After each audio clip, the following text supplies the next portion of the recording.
Amongst the tens of thousands of solos with dreams and aspirations within Night City, only a select few ever actually make it to the very top. This exclusive club is made up of some of the biggest legends in Night City's history. Tales of their legendary power and success get told all throughout the streets of the city, which in turn only serves to spur on more people to pursue a life of crime. Amongst this legendary club, however, one name reigns supreme, yet funnily enough, that same person doesn't make a single appearance in Cyberpunk 2077. Of course, I'm talking about the legendary solo Morgan Blackhands, touted as one of the strongest characters in the Cyberpunk universe, period.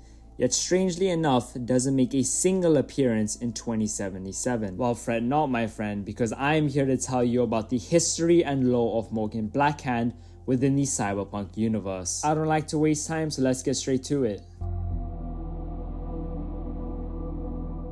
The story of Morgan Blackhand begins when he's 18 years old. And no, I'm not trying to say that he was born a man. I'm trying to say that we know nothing about his earlier life prior to this point. Actually, that's not true. We know that he was born in New York City, so forget what I just said. Regardless, Morgan Blackhand was an 18-year-old soldier who was second in command of a special cyber soldier unit which was fighting in the Second Central American War. During the year of 2008, Morgan's unit would rescue a woman by the name of Brenda Melendez. He had saved her from a massacre which had also taken the lives of her family. Being the kind-hearted man that he was, Morgan would actually vow to make sure that Brenda would always have work if she ever needed it. Remember her name because she'll be important later on. Unfortunately, in 2009, Blackhand would actually lose his right arm during the war. His right arm would get amputated by field medic Mike McRae. Blackhand was extremely grateful for this action and would never forget this deed, and would actually maintain contact with Mike throughout the years. Remember his name as well because it's also important later on. After leaving the army, Blackhand would make his return back to New York City. Unfortunately for Blackhand, finding work was hard. I mean, who'd want to hire a highly trained killer to work a normal desk job?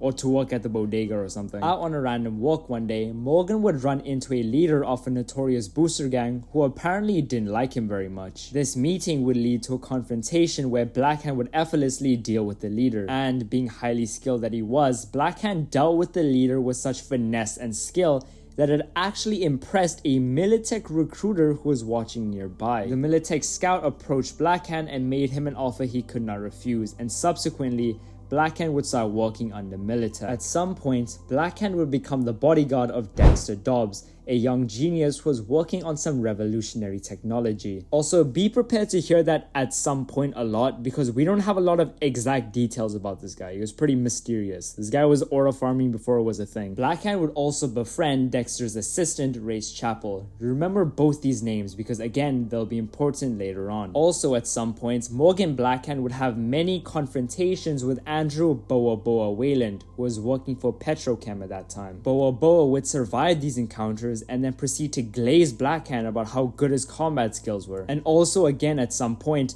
Blackhand and Rogue were actually in a romantical relationship. Yo, do not tell Johnny this information, bruh. Anyways, Blackhand would start building his street cred over the years by teaching other professionals all that he knew and also getting involved in some high profile cases, such as the attempted kidnapping of Kerry Uridine. Yeah, the same one who was in Samurai. Blackhand would capture all 5 of the attempted kidnappers and would beat them and bruise them badly.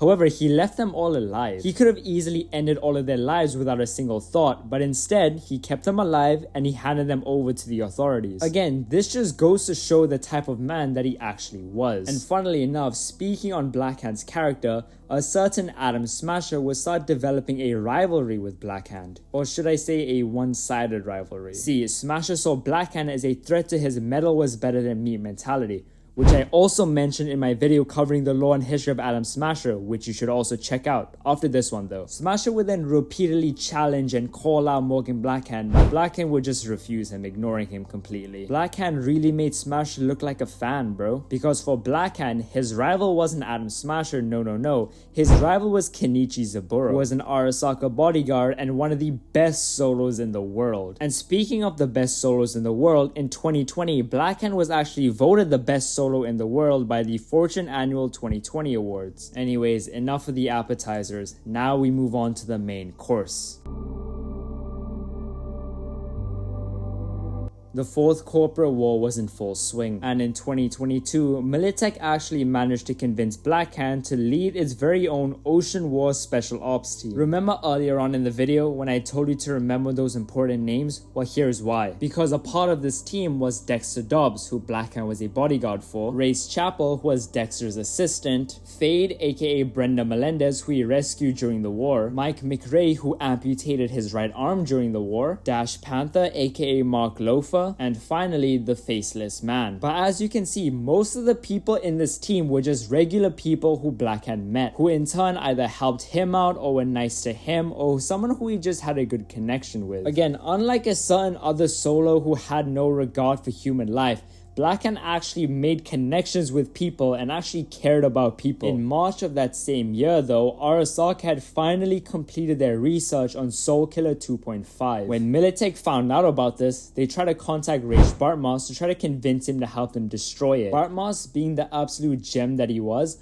not only against helping out a corporation, but if Blackhand didn't stop him, was actually very keen on retaliating against Militech. Militech then asked Alt Cunningham, who accepted and even managed to convince Raish Bartmoss to join the team. Over the following month, Bartmoss actually managed to track down the location of the master program. Unfortunately, Arasaka found out about this, and on May 6th, they sent out a strike team to go get Bartmoss. Blackhand found out about this and would try to send out his own team to intercept them to protect Bartmoss. Unfortunately, it was too little too late, as Arasaka was successful in taking out Bartmoss. During mid-August of 2023, Militech gathered a team of some of its best operatives. The mission? To carry out an assault on Arasaka Tower to hopefully destroy Soulkiller. There were three major teams during this operation. Strike Team Omega, which was led by Morgan Blackhand, would act as supports if Strike Team Alpha, which was led by Johnny Silverhand, and Strike Team Beta failed their objectives. No one really knows what major role Morgan played during the assault though. For all we know, he could have just been chatting up the shorties the whole time. Although he was last seen by Strike Team Alpha going down the building's staircase with a heavy suitcase,